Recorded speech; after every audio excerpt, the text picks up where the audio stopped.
everyone, got a 2025 Toyota Land Cruiser here.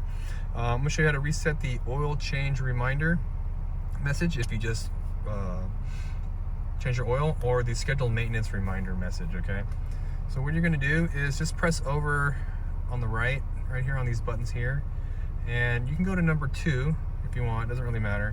Press and hold down OK, and then go up or down until you see it say settings like this, and press OK.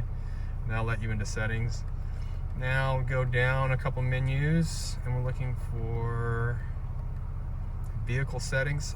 Press and hold down OK, and then go down a couple more menus after this. And scheduled maintenance, we're going to reset that. Press OK, hit yes, go back, and this is for your oil change here. Press OK, go up, and you're all done. Okay, well, I hope the video was helpful. If it was, appreciate it if you hit the like button for me, leave me a comment, subscribe if you'd like to see more Toyota content.